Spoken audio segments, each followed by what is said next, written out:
Hello and welcome to another episode of American Reconquista. I'm your host, Emilio Pons. Tonight I have the great pleasure of welcoming to my show Maud Maron. She is running for district attorney here in New York City. And this is also a very unusual episode for me to the extent that Maud and I have only known each other for a few days. Whenever I interview other guests, I'm interviewing people that I've known for a long time, so I know exactly what they want to talk about, how they feel about the topics that we're going to discuss, et cetera, et cetera. Whereas here I'm dealing with a blank canvas in a way. So it'll be interesting, and I'll lead you then to let you to lead the conversation for the most part. And I'll be just,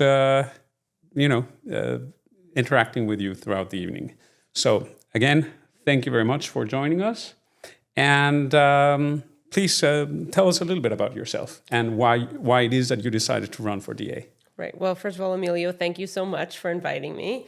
And I'll say we don't know too much about each other as of yet. We're going to have a great conversation, I'm sure, now.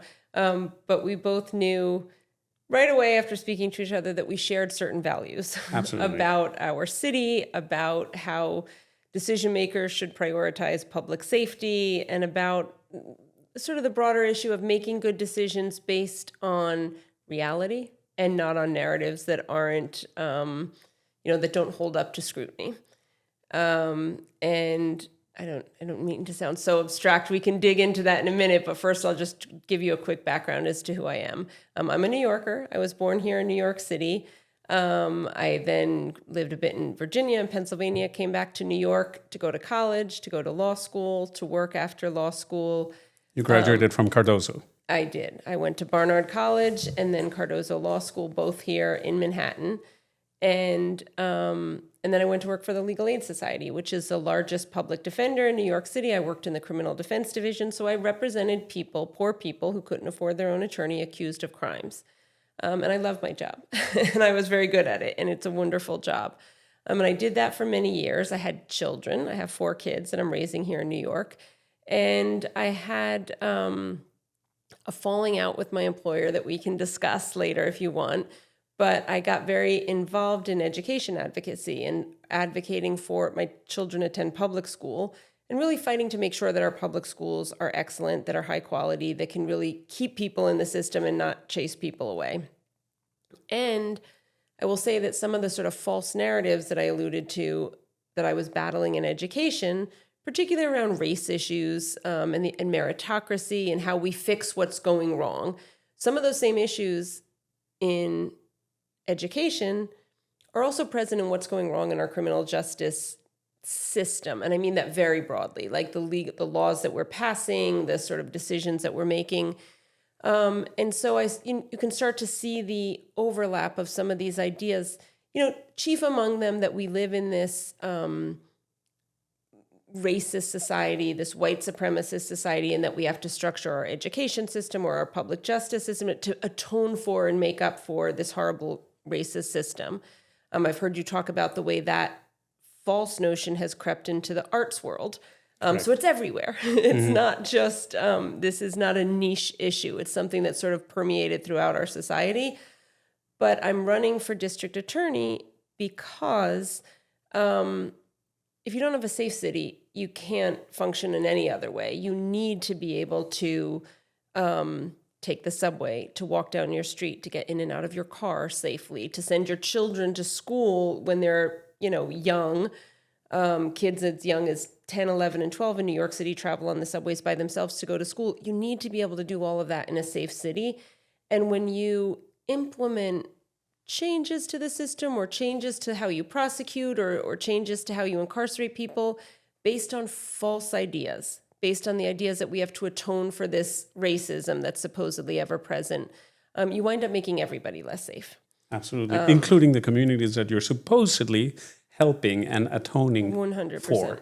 Yeah, and that is incredibly clear at this point. If you look at the, young Black men of a certain age are the disproportionately commit crimes, but of course it is also Black communities in New York City and in other cities as well, who are the victims of crime at the highest rates, because you have you have people committing crimes where they live, and you have communities that are besieged by crime. And what you get, to your exact point, is these false notions that were implemented. Really, they've been coming along for a long time, coming out of academia for decades. But really, like in 2020, the year that things shut down for COVID, we had the George Floyd riots. You saw newly implemented changes to how bail worked in New York City. It was like this, everything sort of came to a head. And the very communities that we were supposed to be helping because of these, fighting off this supposed racism, are the ones that saw the highest incidence of crime across the board. And so I think we have to get to a point where we just we say, this is a false narrative about our country. We are not a racist country, and we are not a country that needs to atone for itself. Which is not to say that there is no racism at all. There's very real racism in society. There's homophobia. There's sexism. If you can name a group, there's some group that's experienced some prejudice and some bias. Absolutely. But what has to be underlined over and over again and repeated until people completely get it through their heads is that it is not part of the legal system, right? That there is nothing within the legal system that prevents Black people from achieving greatness. There's nothing within the system that bars them from office. Mm-hmm. In fact, it doesn't even bar them from the highest office in the country, which is the presidency of the United States, as evidenced by the fact that Barack Obama was able to run for and was indeed elected twice as president of the United States. And that there is really no realm of human endeavor in which Blacks are barred from participating, or in which they, in spite of their best efforts, are not accomplishing great things. You have moguls in media like Oprah Winfrey. You have any number of extremely wealthy athletes, extremely wealthy celebrities, actors, musicians, etc. There is simply nothing that cannot be accomplished, or that they cannot accomplish because there's something truly systemic about the institutions that we have that prevents them from getting there. And also say you're an immigrant. I'm married to an immigrant. My husband's from Argentina. The United States, New York in particular, but the United States in general, is a magnet for people from all over the world, different races, different cultures, different ethnicities, different religions, this is where people want to come.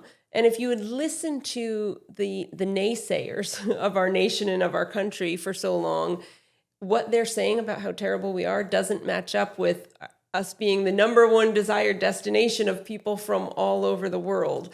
And I also think, as a mom of 4 kids, I'm really tired of the America the terrible narrative. I'm just tired of it. And it doesn't, to your point, and I worked in a criminal justice system, you can see inequities that you think we have to find a way to fix that and change that. But it doesn't mean that we are this broken country that we have to put up with all this rise in crime because we've instituted laws that are necessary to atone for this past racism. We're just making bad policy that produces bad results. And the rise in crime is a bad result. We want less crime, not more crime. Correct. And I don't understand how anybody can, on the one hand, complain about the situation in which we all live in this city. Taking the subway is a gamble every time. And it's not first of all, you can't constantly move around the city by car or Uber. On the one hand, we have this ridiculous congestion pricing, right? A $9 tariff, basically, that is levied upon all of us by the governor, by the Democrat governor, and the Democrats seem to be, the Democrat voters are perfectly fine with it as long as it's imposed by a Democrat, even though it raises prices of transportation for everybody. But even if, what a lot of people don't understand is that even if you're wealthy, it should be possible to take the subway because it is more convenient. It's faster. There's simply just too much traffic in the city to get from point A to point B. If you can do it by subway, why not? However, Anybody that has taken the subway here and has taken the subway in other countries, say, for example, the best subway I've ever seen, which was in Singapore, where you could lick the floor, right? That it's so clean and so organized. And to be fair, even cities like Paris have better subways that are cleaner. Mexico City, to the surprise of many people, has an impeccable subway. It's crowded, but it's impeccable. I got to stick up for New York. We do have a much wider subway. You get more places than in Mexico City. Right, for sure. But that also has to do with the topography of the city. It was built on a dried out lake. So it's extremely difficult to build subway lines there. But that's besides the point. The point is that if you cannot travel in the subway without having somebody lying across oh my God, what's the word for opdaglosa? Homeless? From a homeless person spread out on a bench, stinking it out. Obviously, having had jumped the fare, obviously, right? Which also increases our fares on a regular basis when people just jump the fare with impunity. If you can not travel in the subway without somebody playing very loud music in some with some portable speaker the size of a carry-on luggage. If you cannot do any of this without running into the situation where if you confront them and try to correct their antisocial behavior, you will get punched in the face at best and worse, stabbed or shot. What is the point of paying taxes for such a system? And it goes well beyond the subway. It's everywhere. I remember New York during the Giuliani era. My sister and my brother-in-law are both Harvard-trained attorneys, and they lived at the time here. And I lived at the time in Bloomington, Indiana, so I would come visit often. I was doing my master's and my doctorate there. And it was an amazing time to visit New York. Giuliani managed to curtail crime, curtail also antisocial behavior, because he understood that crime starts when you tolerate even the slightest of offenses. So if you tolerate things like jumping the turnstile, people are always testing limits like children. Adults who are emotionally immature and unintelligent will test their limits just like children do. And if they say, well, if I can get away with jumping the turnstile, maybe I can get away with XYZ. Right. So it was a great time to come here, and everybody wanted to come to New York. It was the golden era of New York. Then came Bloomberg, which was also okay, and then came the disaster of the last of De Blasio and Adams. Yeah. I think de Blasio gets more. I would give him higher demerits for bad policy all around on a lot of different fronts. Well, I'm going to say something not to be cynical, but I think a lot of New Yorkers I know would take the occasional homeless person. Yes, it's not pleasant when you get in a subway car and it smells really bad, but the occasional homeless person conked out and smelly, and even someone playing loud music over what we've had this year so far, which is somebody burned alive on the subway, people, getting macheted walking down the streets. We've had like a rise of.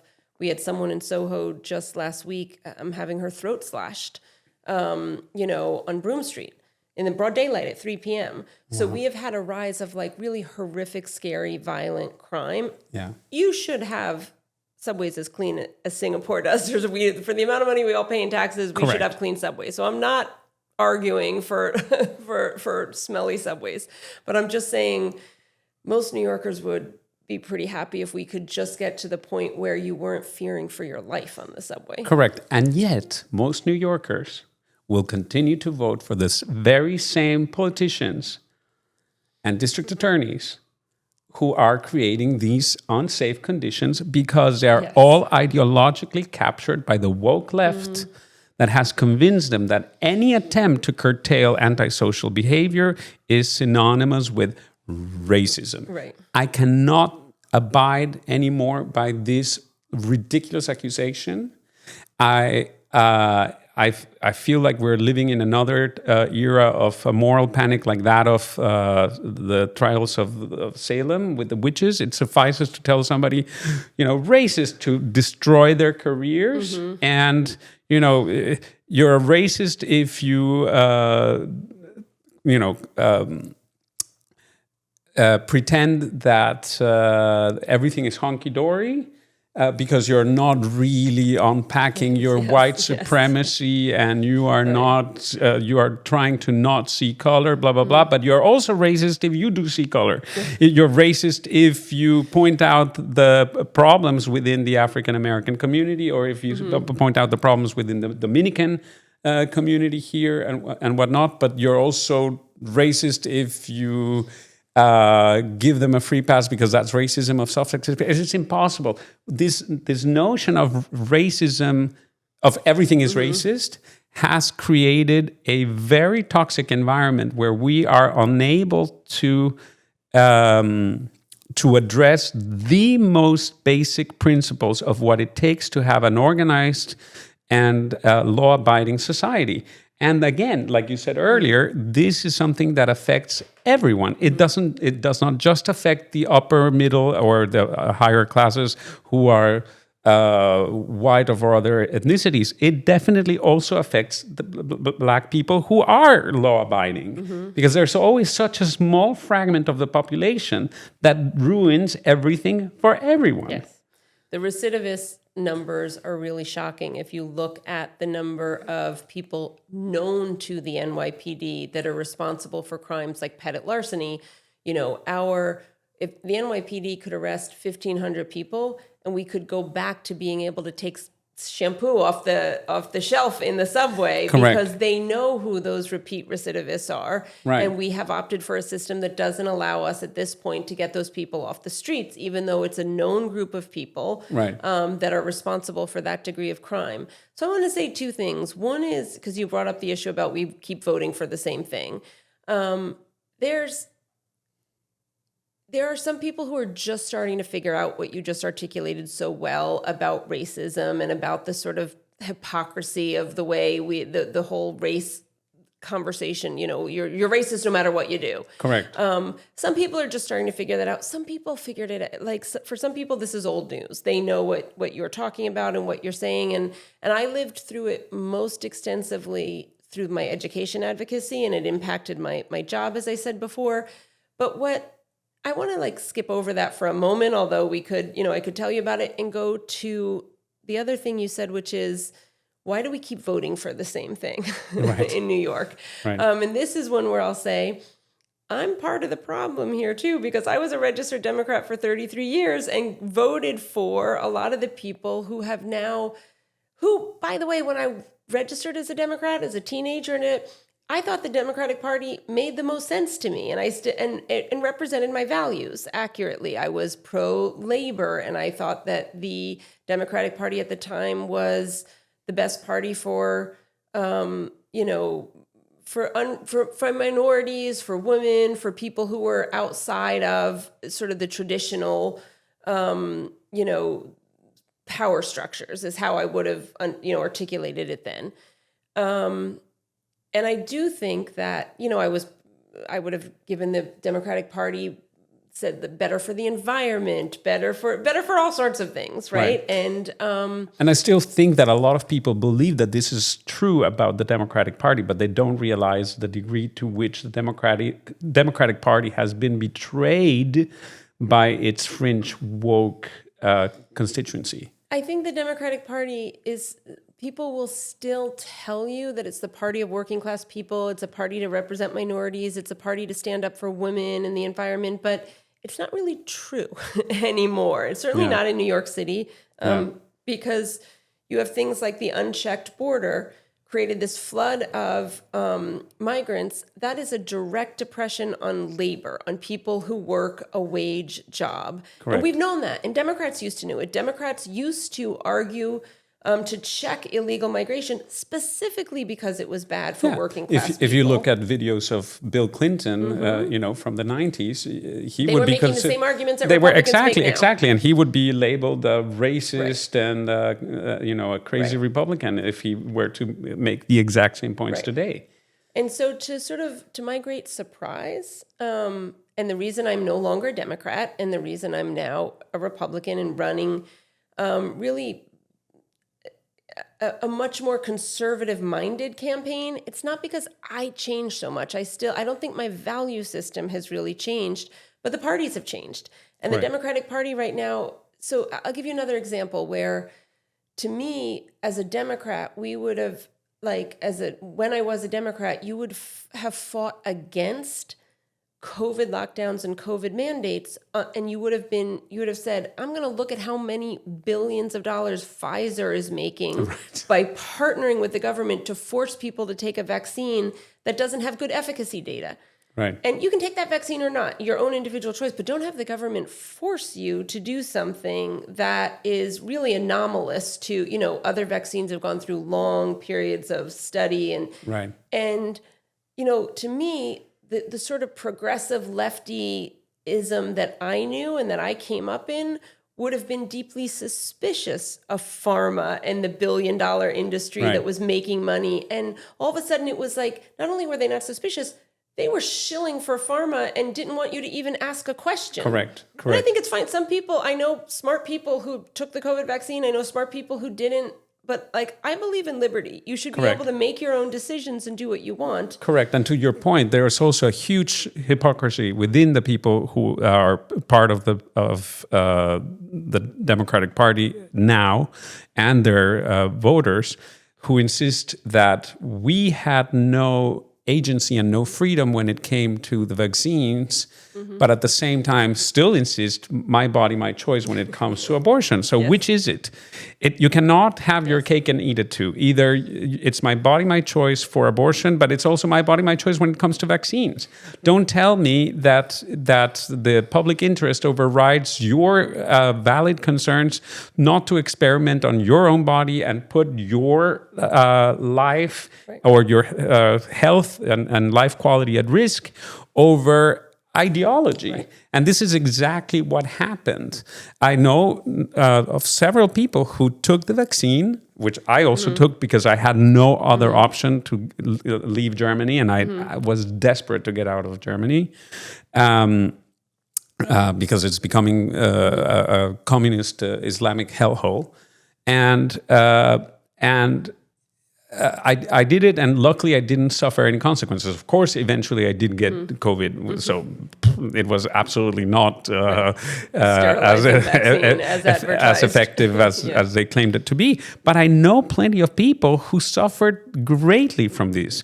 A pianist that I know who votes Democrat, by the way, and still votes Democrat, developed this, I think it's something called like Guillain-Barré syndrome, that basically destroyed his nervous system, and he lives in constant pain. Why would anybody do that to themselves willingly just in order to comply with ideology? I think that everything that has happened between 2020 and now, I mean, of course, all this wokeism started earlier, like I've discussed with Heather McDonald before and with other guests. But when we reached a peak wokeism and peak idiocy, which is really what it is, between 2020 and 25, it made me really realize just how incredibly A, stupid, B, unreflective, and C, tribal and sheepish most people are. The drive to be accepted and be perceived to be a good person trademark, by their peers is greater than any consideration, whether it be their own safety or their own health, no matter what. COVID did that for me. I was swimming in that, like trying to figure out how things were going so wrong with woke politics taking over things in the education world. And I saw a lot of that. Yeah. But for me, it was really COVID, because it was like people wearing masks and a year after the COVID lockdown. At that point, we like anyone who was even mildly curious could tell you that silly mask on your face was not going to stop an airborne respiratory virus. And I just thought people were really keen to virtue signal publicly that they were good people around these issues in ways that also had very negative consequences. The same thing what we said about like poor communities getting hurt by public safety policies meant to protect those very communities. Right. Well, our kids were really injured in a long-term way by the school closures and lockdowns. And the idea that we were like protecting people. You're not protecting people by taking a whole generation out of school for 2 years. You're harming that generation in a very real and very, for me, unforgivable way. Right. Just like you are not protecting people by siding with criminals on account of their difficult childhood and the difficult circumstances under which their great-grandparents lived when they were slaves.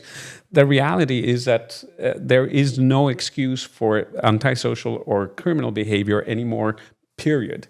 And I wish that we would address that topic directly and without any sort of taboos or reservations, because again, it hurts us all and it hurts that community in particular. Every other immigrant group here moves on, right? I know plenty of people who are of Chinese American or Indian American, or even actually, because it's not about race, but about culture, Nigerian American background, who are doing extremely well. You know, in fact, when you look at the numbers, at the statistics, one of the most affluent and successful communities in the U.S. is the Nigerian American community, and Nigerians are definitely black. Right, the color of the skin is as dark as it gets, and yet they're very, very successful. So what is it that makes them different from the urban blacks? Also, that's another big difference that one has to underline. The behavior of black people here in this particular city is completely different than the behavior in many other parts of the country, right? And so it's because they have been tokenized by the left for power to literally earn brownie points by infantilizing them and assuming that they can do no better than just aspire to live a life of clientism of the state and whatnot, that they just don't move forward. I don't think any group does well by being denied agency. That you can, this is a country in which, and a city in which you can achieve enormous things. You have the ability, the opportunity. And I think the message, and I've seen it in my kids' school, that people are defined by these identity markers, by skin color, but also by race, by LGBTQ status, by religion, by disability status. It's all, they really obsess these days about identity. And so it's telling different groups of kids, you're less likely to get ahead or unlikely to get ahead. And it's a pernicious message to send to children. And you can see it has sunk in our society because it's made its way into our laws and made its way into public policy in a way that's really negative. But I wanted to go to also talk about voters and voting, since there's an election going on. But before we get there, you touched on something that I really want to explore, because in this regard, you are an outlier amongst my guests. So I typically interview other conservatives, and it's pretty much always the case, as is my case. I've always been conservative. I've never been liberal in my life. I've changed my views about a couple of things. I used to, for example, not be completely on board with the American Second Amendment. And I changed my mind about that, and I'm absolutely on board with it. That doesn't necessarily mean that I own a gun. I don't want to go. I don't feel any particular drive to go, shooting. Even though the thought occurred to me after I got nearly carjacked and mugged and at knife point outside my house by a black criminal who's now behind bars, because I pressed charges and I made sure that they found him, and I made sure that they prosecuted him and whatnot, and he's now behind bars. So, but again, most of my other convictions have always been conservative, and I've never changed. I've never had to change my mind that radically about any topic. You, on the other hand, when we met, and that's what was so interesting for me, told me, well, I used to be a Democrat. So I would love to understand, you mentioned already in passing, it was around COVID that you started to second guess your political convictions. Can you walk me through the process, through the thought process that brought you to the great awakening, not awakening, but the true awakening of the universal and perennial quality of traditional values? Right. Well, I'd say there were three things. One is work I did around education, one is around free speech, and one is what I saw with COVID. They overlap to some extent. But I'll frame it by saying this, as someone who is a former self-identifying progressive lefty Democrat, it always cracks me up to keep quoting Ronald Reagan, but it's Ronald Reagan who said, I didn't leave the Democratic Party left me.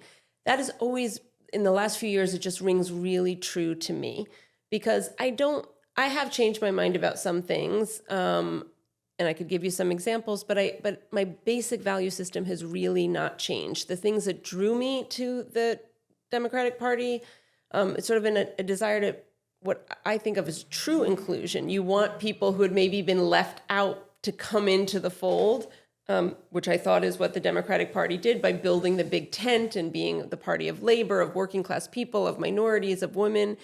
I still am a believer in the big tent.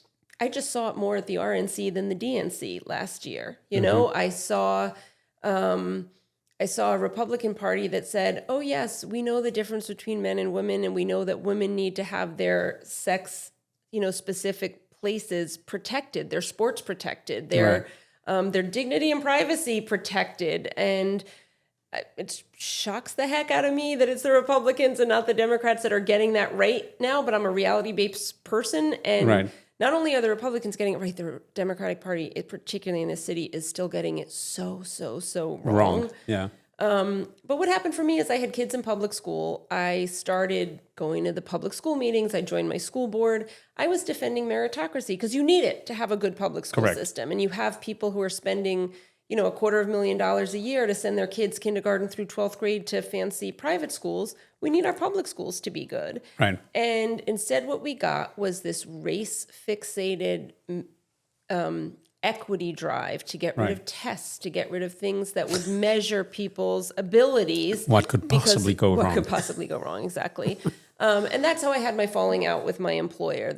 My union, because I was in a unionized office at Legal Aid, was furious at me for defending the specialized high schools and for standing up for merit, basically. Right. And it was a big drama at the time, and there were letters, and I sued my employer. There were people attacking me, saying I shouldn't be on my school board because of my racist points of view. Basically, like, tests aren't bad for anybody. Right. And the funny thing is, let me just say one thing. I've always said this about that argument that tests are racist.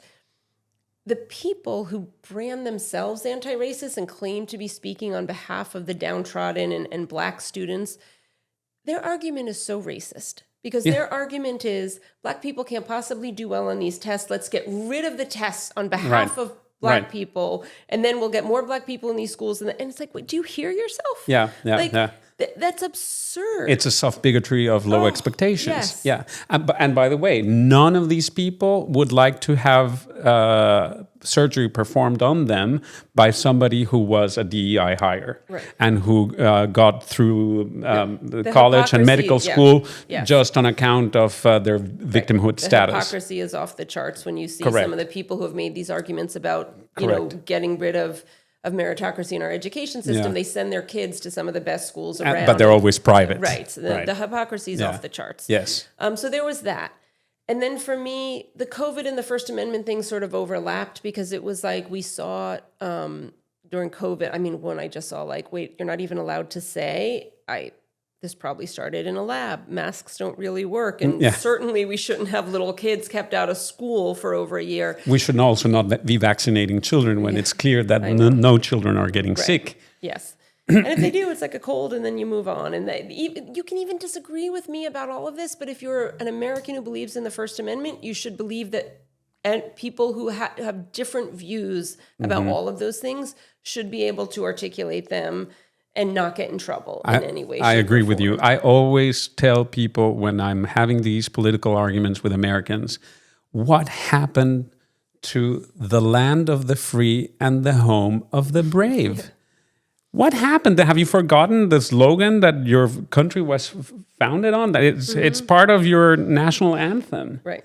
How can you be in the land of the free and the home of the brave when you are not free to speak your mind, and you are afraid to do so because of cancel culture, because of the nefarious consequences of pandering to this fringe woke minority that actually nobody truly believes in, as evidenced by the fact that now that we have Trump, all these opportunistic enterprises, from private law firms to big corporations, are completely reverse backpedaling faster than the Tour de France on the DEI policies. It means that they really were not true believers. Something that you hold that dear, you do not backpedal on that quickly. And still you see within these pockets, and I'm sorry to say this is going to sound very sexist, but I'm also a realist. It's always the liberal, white, affluent women who create this problem. Yes. Not all of us. No, but so many of them. I was talking about the impact of wokeism on the arts at a recent party that we both attended. I won't give many details, with a woman who works in Wells Fargo wealth management. And as soon as I mentioned the word woke, she's like, oh no, sorry, let me stop you that right there. So there's, red flag number one, the censorship drive of the woke left. That's a pejorative word that you should not use. I said, fine, it is pejorative, and you know why? You know what? It should be used pejoratively, because woke policies do not serve anybody. They are unfair, they are antisocial, and they destroy the fabric of the community. And she's like, how can you say that? I'm not going to repeat the same topics that we've been talking about. And she's like, well, I see what you're saying, and it's like, but nothing. And at the same time, I'm pretty sure that she hasn't given up her job at Wells Fargo to make room for some unqualified unicorn of the left. I'm sure that she would, on paper, say that she's absolutely in favor of the unicorn of oppression, namely a neurodivergent, morbidly obese, Muslim, black, trans woman, lesbian, to occupy her position. She doesn't give it up. She just claims that other people should give up their positions and make room for that. But at the same time, how do any of those markers constitute skills or credentials? They just don't. It's what I've said. What I've observed in our classrooms of our kids is the fixation on identity over merit is destructive. And I'll tell you my favorite one, although you checked off quite a good list there. My favorite is those folks who want to give land acknowledgments. Oh my God! They want to say that I've attended my kids' 5th grade graduation when they go through elementary school, and they give a land acknowledgement. And so, what are you saying? That it's okay to steal land from people as long as you talk about it 200 years later? You put a plaque in front of your house. It's as silly as could be, and also because all the land in this entire planet of ours has been fought over for millennia, for centuries, and has changed for decades. hands over and over. And the sort of virtue signaling and self-referential silliness to mention it, but to not do anything about it. If you really so think, worried that this land belongs to someone other than you, go. Give your house to someone who deserves it more. It's exactly, and the best way to go about it is to just ridicule it, because it is absolutely preposterous. You and I are well, I'm involved with the New York Young Republican Club as an associate member, and you are also involved with them. I very often host parties for them, and I started one of the parties that I recently hosted for them with a land acknowledgement. I said, let's please remember that we are land that is now primarily occupied by African American and Dominican communities here in Harlem, but let's please remember that this used to belong to the Dutch. Yeah. I thought you were going to say we Republicans would remember it used to be largely democratic. This was barren land. Yeah. It was at one point it was Dutch. So what? And then before that, there was some tribe or whatever. Where are these people? Are you really going to go back down, back in time to find the original one tribe that used to be around this block? Come on. What are we talking about? It's ridiculous. It is ridiculous. And yet these land acknowledgements are so typical, for example, in my industry. This is exactly what goes on at Opera America.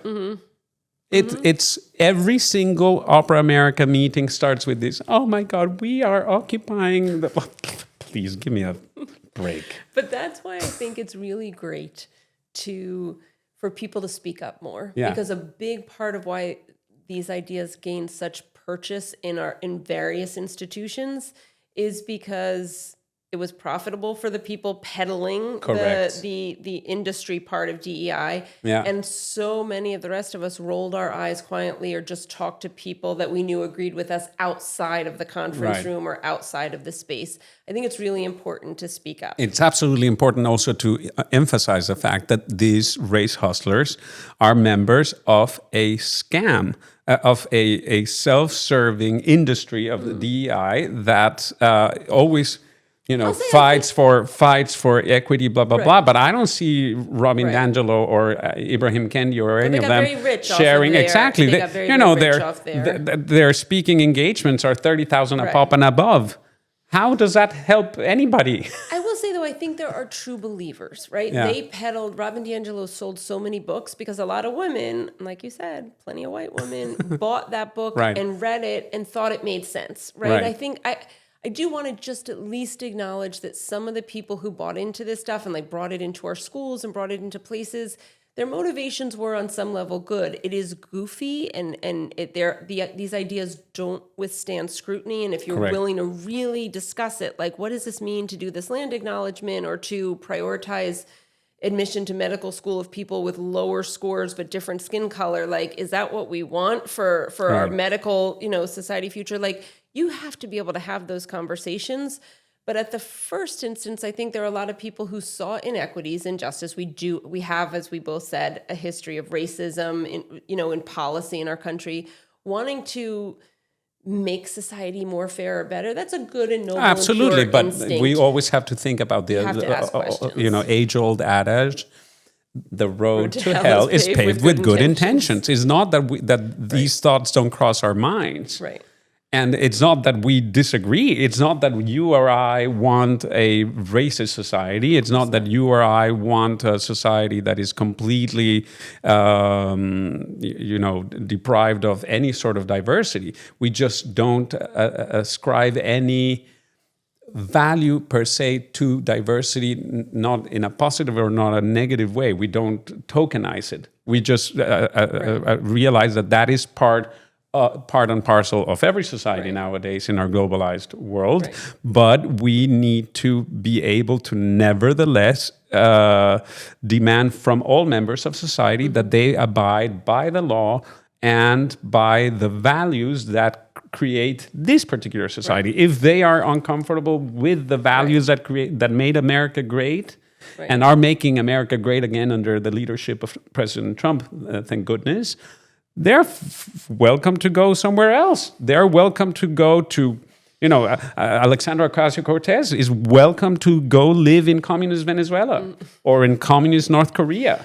Most of the people pushing socialist ideas for this country would not last very long and properly socialist. Or the ones who are embracing Islam, and fetishizing it. There's Palestine, queers for Palestine or transgenders for Palestine. If you love Palestine so much, go enjoy the roof party in Gaza. the roof party that you will be thrown off from. Yes. You know, we keep kowtowing. No, not me.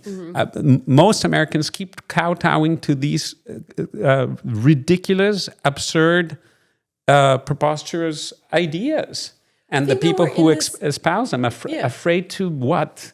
Make waves, to be different, to think for themselves. But we're in this funny moment because we did have a national, moment in terms of the last election that those of us who are Manhattanites and New Yorkers, we're still living in a super blue, super lefty progressive state run by people, run by our Manhattan borough president, our city council people, and are still adhering to a hard left woke ideology that you and I don't agree with. But that is still the people that are in office and that are getting elected. And it is, there's something that I think that I would love anyone who can vote in New York City. My race is just Manhattan, but this applies, through all of New York City. There is this notion that you have to vote in the Democratic primary in order to make a difference. So much so that there was a campaign 4 years ago to get Republicans to register as Democrats to vote in the Democratic primary. And I do understand it 4 years ago because there was this idea that Republicans can never win. But look at the last presidential election. Not only did a Republican take the White House, but the Senate and the House, every swing state in the country. There is a sense of fatigue with all the failures of the hard left. If you look at San Francisco or Los Angeles, cities that had progressive woke prosecutors like Alvin Bragg here in New York City, the crime rate soared, the streets were filthy, the drug abuse, the open air drug abuse was out of control. And those cities have rejected that policy. In San Francisco's case, it was a recall election. In Los Angeles' case last year, they got rid of their Soros-funded progressive prosecutor because they saw what it did. They saw what the bad policy was. And we can do that here in New York too, but we really need to aim for November. Because in November, anyone can vote. Registered Democrats, Republicans, Independents, unaffiliated, Green Party, Working Family Party. People can identify in whatever way they want. You can vote in November. The strategy of saying, the Democratic primary is where it's at because whoever wins the Democratic primary will win the general means that we're always left picking the least bad Democrat. And what I am saying is we have to get beyond the strategy of picking, choosing, living with the least bad Democrat. We need a contest of ideas, and we need to be able to discuss these important issues that you and I are talking about in the November election, because that is when you can have people of different parties running and people of different parties voting. And that's the most important thing, is that voters know that you can come out to vote and make a difference. And I think, and I know, I'll say this, I know that there are lots of people that have D next to their name. They're registered Democrat, but they're just as fed up as you and I are with what the Democratic Party has done. So to those people, to those voters who are not ideologically captured and may be able still to change their minds, which is the trademark of any intelligent person, right? An intelligent person, when confronted with the nefarious consequences of their previous ideological convictions, change their minds, right? So to those people, let's get specific about your policies and your platform. What are your policies? What can you tell to those people about who you are as a candidate and what you would do differently, specifically, to override the nefarious policies of Alvin Bragg and to better society for all the people here in Manhattan? Right. So there's kind of two buckets I look at it. One is if you're elected to a job, you have to be able to do that job the first day you're there. And so this job would start in 2026. There's a lot we can do differently. If I'm elected to the district attorney of Manhattan, we can get right away to reversing and fixing some of the things that Alvin Bragg did. And he did a day one memo where he told us all the things he would not prosecute, right? That was wrong. The state. Can you be more specific for the people who are unfamiliar with it? Alvin Bragg was going to not prosecute just things like fare beat, like skipping, not paying your subway fare, but also things like resisting arrest. So you see these people just treating police officers as if they're a nuisance in their life and not a law enforcement person who has the right to give you a lawful order to step out of your car or to put your hands behind your back or to Alvin Bragg, based on this, on sort of woke leftist theories, was not going to prosecute those sorts of offenses. Of those offenses, which one do you think is the most egregious that he decided not to prosecute? I think it's incredibly important to have respect for law enforcement. And if law enforcement, they're bad cops. Like, cops do break the law too, and those cops need to be prosecuted, and we have always been able to do that. But in general, you need a situation where if an officer makes a lawful command to you, you have to follow it, and you have to do it. So I think that's really crucial. The fair beat is also crucial, as is petit larceny, which is, theft, but on below $1,000. Because what we see now is people going into drugstores and just cleaning out the shelves. Yeah. That's bad in and of itself, but it's also bad because it's like we have a generation of kids growing up in a culture and in a society where they think like nothing happens when you break the law. Correct. You can jump the turnstile, go to a drugstore, steal a bunch of things, and if a cop asks you to stop on the street, you can tell him to F off, and nothing happens to you. And that's not a safe society. And what's worrying about it is that we also have a new generation of people who are so ideologically captured by the left and so unreflective that they think that these are victimless crimes. Right. I'm sorry, but these are not victimless crimes. Even if the shops are insured against these losses, there comes a point at which they cannot, at which they can no longer operate because their insurance policies also continue to go up. And there is no such thing as a free lunch, so just like there is no such thing as free loot. When people loot these shops, and they do so with the consent and the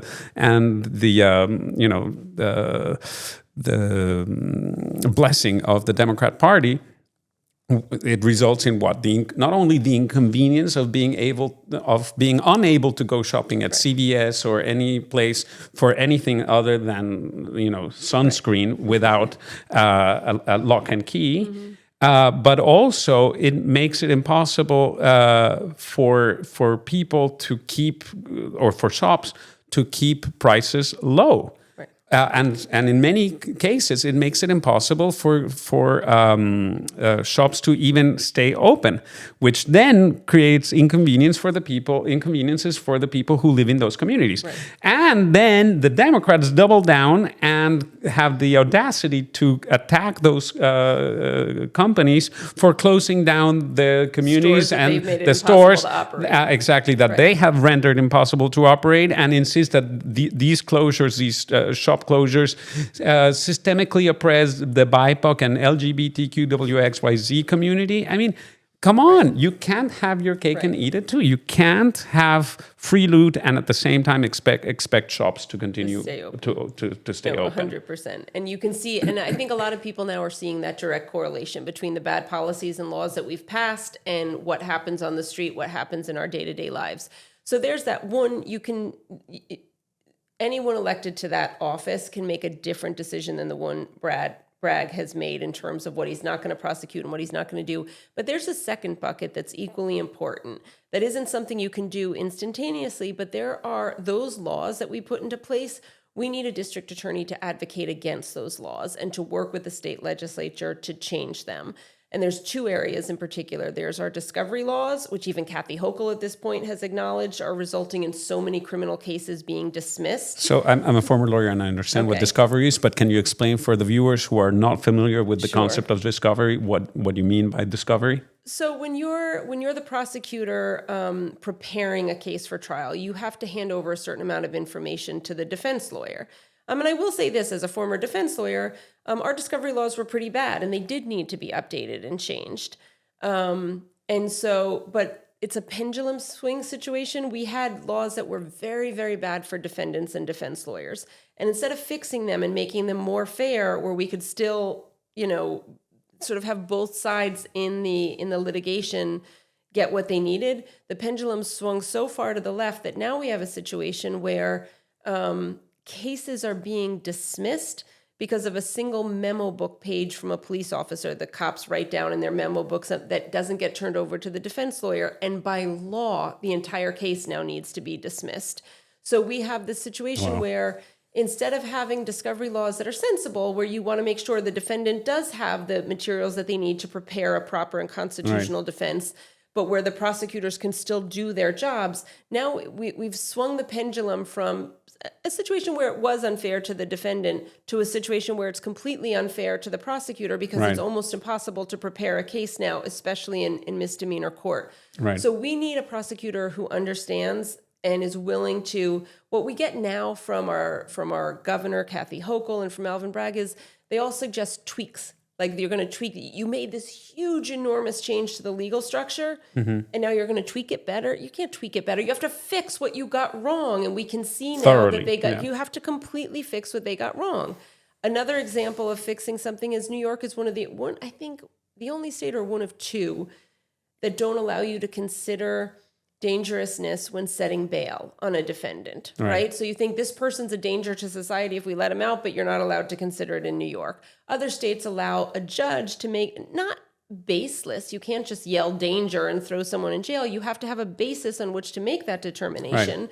But if you have a legal basis to make that determination, and of course it can be challenged by a defense lawyer, it should be part of the calculation as to whether or not you set bail. And we need a prosecutor who will advocate for that. Absolutely. I mean, how many times do we see in the news that, so-and-so who pushed a woman onto the subway tracks was known to police because he had 53 prior arrests. How is this even possible?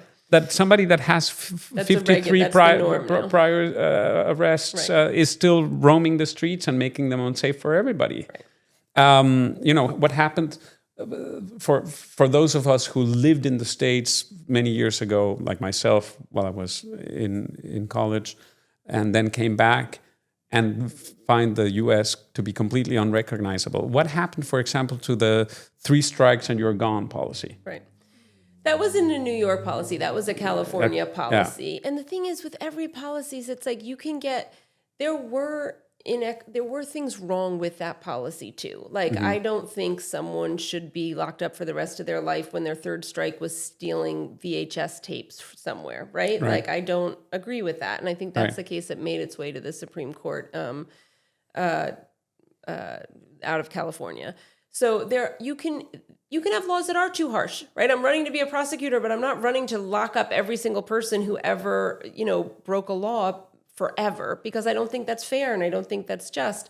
But I do think I really see it as a pendulum swing, and we have gotten to the point where that sort of hard leftist idea, that woke narrative, that it's sort of a Marxist idea of the oppressed and the oppressor. Instead of being the working class and the bourgeoisie, it's like black people and white people, or BIPOC people, or LGBT, or whatever the identity is. Heterosexuals against everybody else, et cetera, et cetera. Whatever the oppressed category is, however you label it. It's basically like straight white men are the only people that don't get to be in the category of the oppressed. Everybody else can have their little claim somewhere. And that doesn't work as a way to structure society, because it doesn't make sense for all the reasons you and I have said. But I also think, the criminal justice system, the good thing is that it's actually not that complicated to get right, because New York has gotten it right within the very recent history. There's always room to improve things. There's always room to sit down and say, how can we make this policy even better or more fair? But we do know that arresting people for quality of life crimes, like jumping the turnstile, stealing open containers of alcohol, disorderly conduct on the street, that kind of policing does prevent more serious crime, because we did it before and it worked. And we saw how, again, antisocial behavior tends to escalate when there are no repercussions for antisocial behavior. What would be your policy, for example, with something that every person that has been traveling to New York for many, many years, and when they come back and they're like, what the hell is going on? Everything reeks of marijuana. And it really is annoying. I mean, we've gotten all used to it, I think. Those of us who live here, unfortunately, it annoys the hell out of me. But, whenever I get European visitors, they're like, why does everything reek of weed? What would be your position with about that, first of all, for we're example? not even following the laws as they're actually on the books now. I don't agree with the laws that said, hey, let's have everyone sell marijuana, and marijuana is this wonderful thing and it's going to be a state revenue. I think those were all bad laws, but at a minimum, we should follow them as they're actually drafted. And what we have are illegal cannabis shops opening up all over, and they're not being closed, right? We're not enforcing the law as it's actually written now. So step one, enforce the law as it's actually written right now. Step two, we have to stop pretending that cannabis is harmless. It's not. And it's particularly bad for young people, right? I have 3 teenagers. I know I have 4 kids, 3 of whom are teenagers. Parents of young kids today will tell you, first of all, the weed that's being sold is much, much stronger than what was around when I was a teenager. Right. And it's not good for you. I'm going to give a shout out to a friend of mine named Alex Berenson, who wrote a really amazing book called Tell Your Children about marijuana and really debunking the longstanding ideas that it is harmless and that it is a drug that doesn't correlate to some crime violence, because it does. And I think that's a big one where we talk about things that people believe that aren't true. The sort of marijuana isn't bad for you lobby was enormously successful. And I think one of the things that would be most helpful, and this would be a national endeavor, but I think law enforcement at every local level could push for it, is to really collect good data. There's especially around, there have been some really horrific murders, and if you look at the individual murders, you'll find out there's a marijuana-induced psychosis that people can develop, and everyone wants to act like marijuana is like the surfer dude who's kind of chilled out and getting high and not a big deal. But I think we should take the time to look at the actual data about marijuana and its relation to crime in this city, because that's a big piece of it, but that's a sort of long-term effort. In the short term, we should shut down the illegal cannabis stores. They're bad. They're bad because they sell to young children. They're bad because they leave us all with the reek and smell of marijuana all over. And we should get the state out of the business of constantly promoting marijuana. I don't think our tax dollars should be used to promote something that's not good for anybody. Yeah. At the same time, I think that the new way in which people can be truly avant-garde and constitute the resistance and be really unique nowadays is to find nuance in these discussions. So whereas I agree with everything that you've said about marijuana, I think that we should also make sure not to get to the point where we have these draconian measures where all marijuana uses are banned, because we do know that in some cases, for people battling arthritis or other conditions, marijuana not smoked but applied directly to the skin or whatever can have beneficial uses. So, I think we could get to that. I don't, but the reality to that point. Is but the libertarian in me doesn't want to tell everybody what to do with their life. If I can drink my wine, you can smoke your weed. Like, people can have different. But I don't think we should be in a situation where the New York State is promoting. Correct. And above all, it should not be promoted in public spaces. And this is the thing that drives me particularly insane. You can do. I don't know how you feel about this, but I always really get particularly angry, maybe because I'm a musician, or probably because I'm a musician, when people force me to listen to their horrible hip hop or rap or whatever at the loudest decibels in the subway. It's not that you're not allowed to listen to that music. Go ahead and listen to it, but don't listen to it in public spaces. In public spaces, the right of the person who is impinging the least through their presence upon other people's rights and freedoms, including the right to a quiet and safe ride, should trump self-evidently any so-called right of people to do whatever, to play whatever they want at such a loud I'll volume. add to that, it's not just music, it's people who scroll through on their Correct. phone without headphones. Without headphones. I don't want to listen to your stupid. Correct. And actually, when you look at it, it is actually against the rules of the subway system. Just they never get enforced. You still see, the old jukeboxes crossed out saying like, please do not play loud music. Right. And we haven't had Right, jukeboxes since the 80s, but you shouldn't do it. Audio And devices running in a public space. in a public space. And these rules should be enforced. One thing that really boggled my mind when I came back to New York is that all of a sudden, I lived most of my life abroad, but I was born and raised in Mexico City. And all of a sudden, I'm seeing here in the most expensive city in the world, illegal migrants selling chiclets and chocolates and even very... It does make you feel like you're in Mexico City. And very, very unhealthy, unsanitary mango and whatever in the subway. It's like, how is this good for anybody, you know? How is it good and like, it's diverse and inclusive and equitable to sell churros with dysentery in the subway, It's also just, you have to have a lot.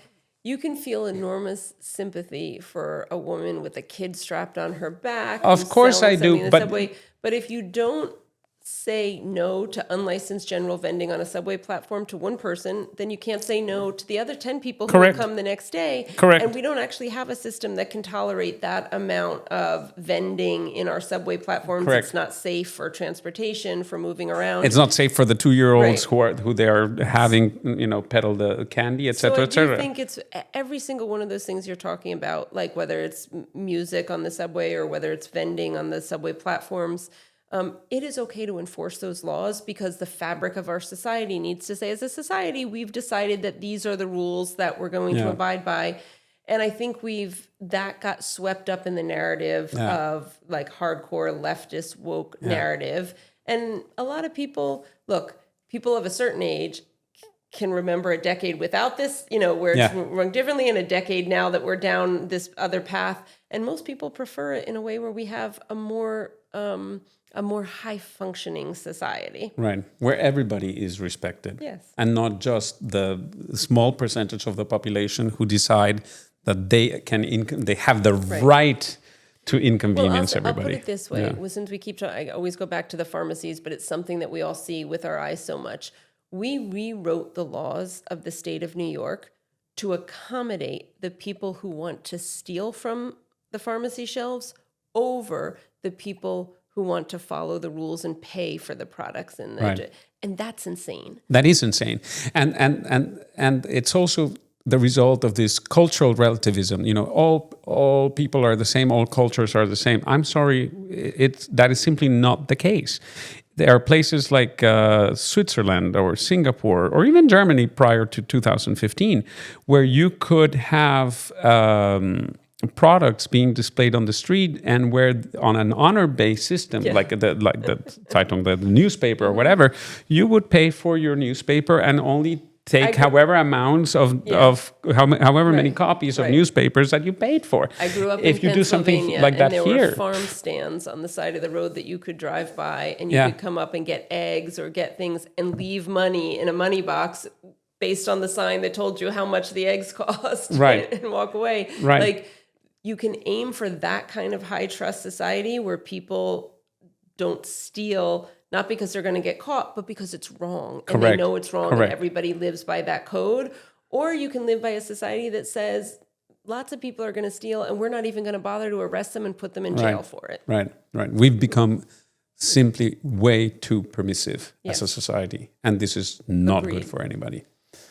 All right. Can I tell you one more policy thing that's super important? We need to keep Rikers Island open, and we need district attorneys who are going to campaign for that. We have this insane situation in New York that preceded Alvin Bragg, but that he's been really notoriously silent about, where they're trying to close Rikers Island for all the reasons you and I have discussed, because of, misplaced sympathies, to put it most generously. Or like Gad would call the the suicidal empathy. Yes, indeed. Suicidal empathy said we had to close Rikers Island and build these community jails. Right now, today in 2025, there's about close to 7,000 people in Rikers Island. The community-based jails that they're talking about building would not hold altogether 4,000 individuals. So we have a situation where if we spend the billions of dollars budgeted for this, and of course it's already highly over budget, we're not even building enough beds. We're not building enough facilities, correctional facilities, with the capacity to incarcerate the people that are currently incarcerated. And the one in Manhattan, downtown, which is right where Alvin Bragg's office is right now, it's only going to hold about 1,100 people, and it will be the world's tallest jail. And it will be the world's stupidest jail, too, because why would you build a skyscraper jail in Chinatown when you have Rikers Island, a place that's centrally located, hard to get to, and not in the middle of thriving community neighborhoods? Right. And so that's something where I think we need district attorneys in all of our boroughs who are willing to say, that was the end of Bill de Blasio's year. It was like his final and worst kick in the teeth to New Yorkers, as far as I'm concerned. And by the way, I voted for the guy twice, so I take my share of the responsibility for the fact how that... dare you? You've stolen my childhood. So I admit I was wrong on that one. Yeah. But that's something that people don't even realize is happening. You know, they hear the kind of close Rikers Island, but like... all of that has been set in motion, and it's something we really need to reverse. Well, speaking of buildings, and we might end the conversation with this topic, which is a big topic.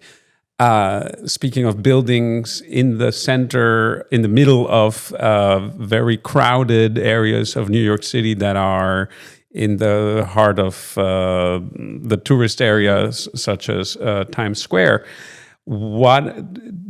what should we do, or what would you do when it comes to all these hotels that are, by the way, mostly foreign owned by Pakistanis and others that are making big bucks by hosting illegal migrants and that are creating basically a nuisance for the people who are either living in this area or visiting this area as tourists.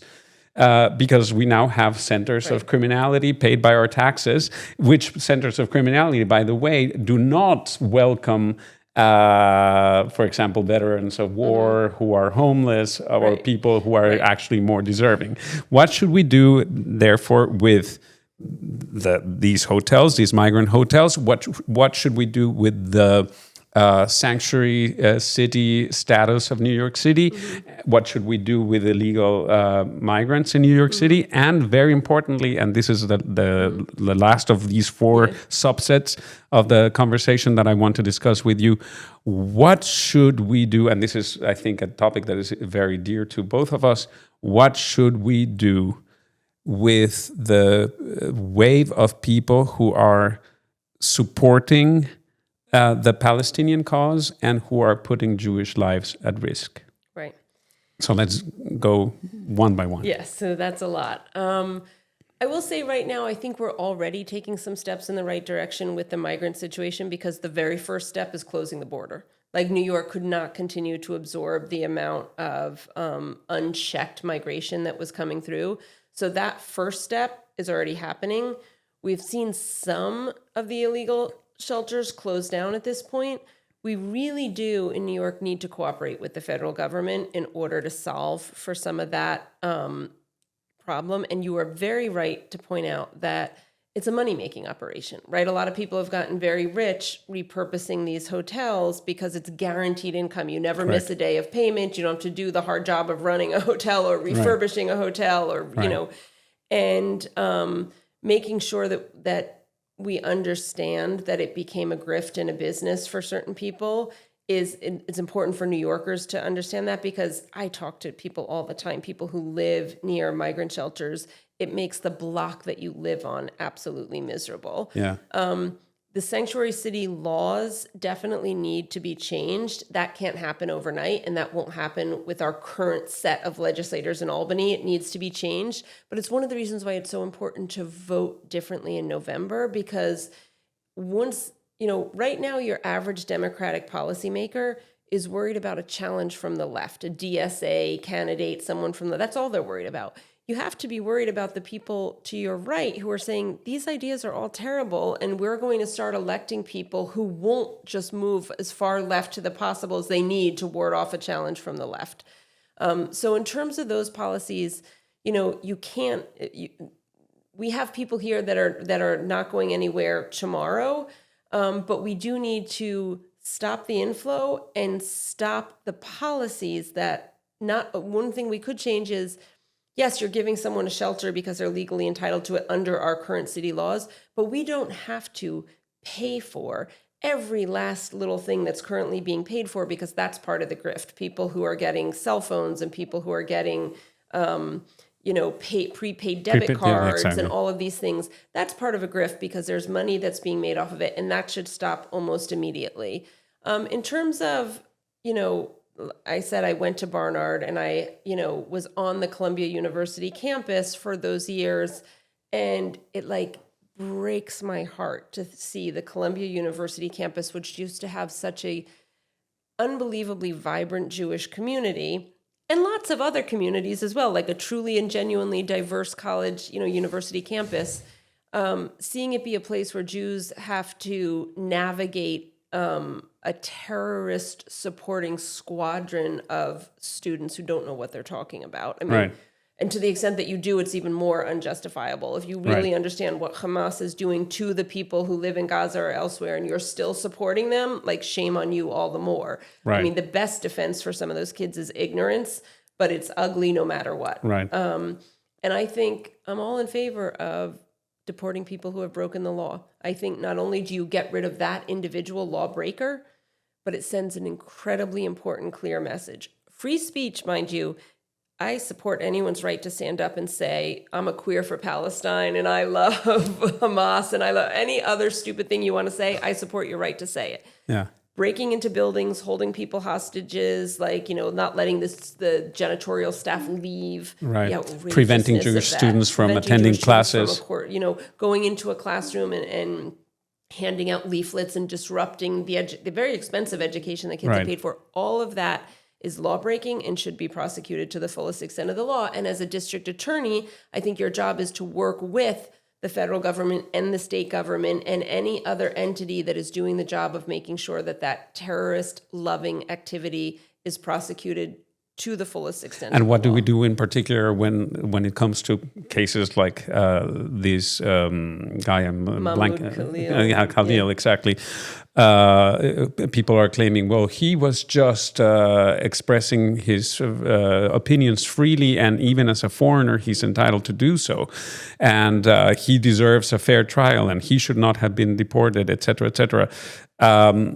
What do you do to people who are blissfully unaware of the fact that there are only about 700 immigration judges in the entire nation of 330 million, in a nation that imported 10 million immigrants under the Biden-Harris administration? And I mean literally imported them, because they did not just let them waltz their way into the country, they flew them in to the country to redistribute and reshape voting districts and try to bring about usher in a one-party Democrat system.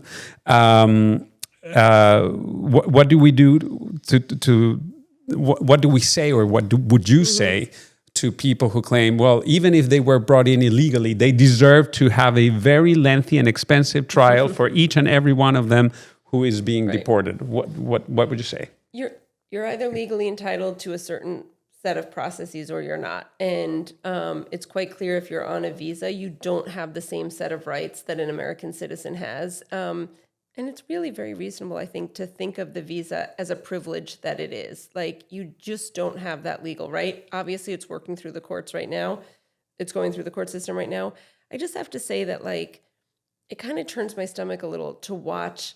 I'm having been a former defense lawyer, everybody deserves a defense. You get your defense. But with Mahmoud Khalil, there were 10 different pro bono groups that leapt to his defense immediately.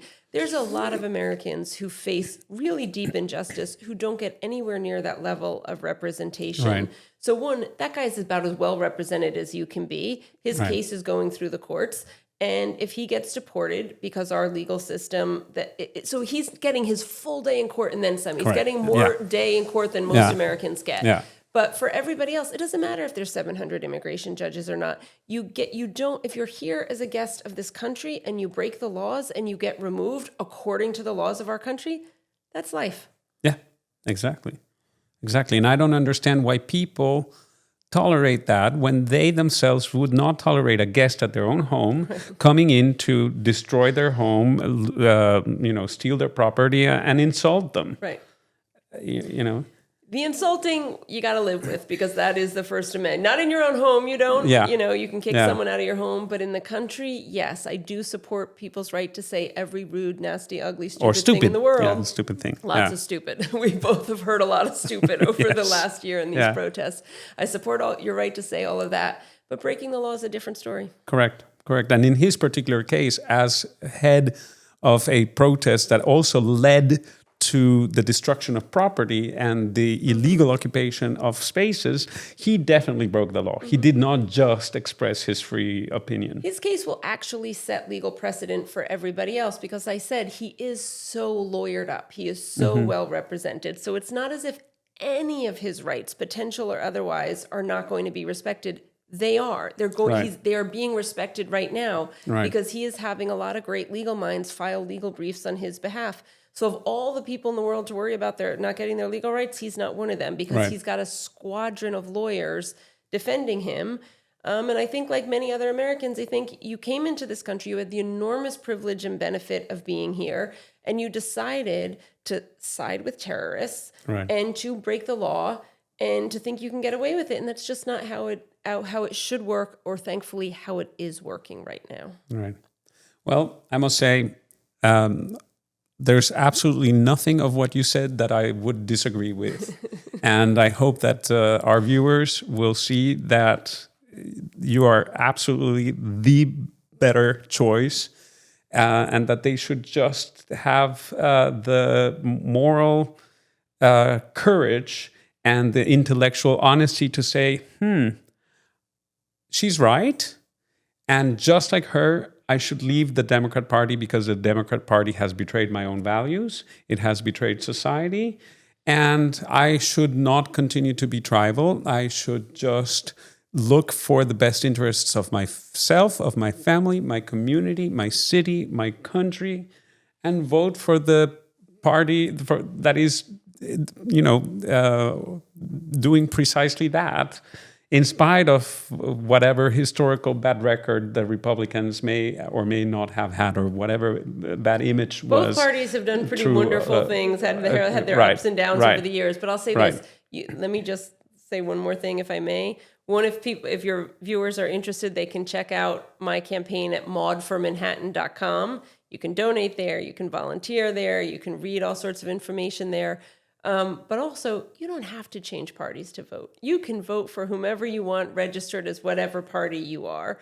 You just need to show up and vote in November and not think that, it's already all been decided. Then this November election, in November 2025, we're going to vote for mayor, but we're also going to vote for Manhattan District Attorney. And it is one of the most important elections for our city. And every vote is crucial because, as you said, we have seen already in the last election, for Trump, that the Republican Party had the best results since the 80s, since Reagan. Yes. So people should not be jaded. People should not be defeatist.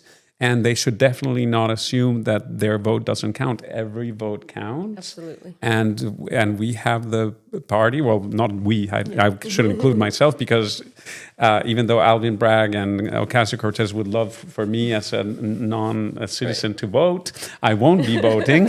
But I would definitely call on all my fellow residents residents of Manhattan who are citizens to vote for what is best for this city and this state and this country. So, Maud, what a privilege it's been to have such a candid conversation that was completely unscripted and unprepared. And I hope that will also open the eyes to our viewers about the depth of your convictions. You don't have to run with a script to be able to very articulately and clearly present your case, of which I am completely convinced. And ich drück dir die Daumen, we say in German. I'll keep my fingers crossed for you in November, which is the only legal thing I can do for you. And I hope that you will win, and I hope that you will restore safety, sanity, and the basis for a truly harmonious coexistence in this city. So all the best to you. Thank you so much for having me. Thank you. It's been my pleasure. Thank you very, very much. Don't forget to subscribe, and stay tuned for further episodes of American Reconquista. Thank you.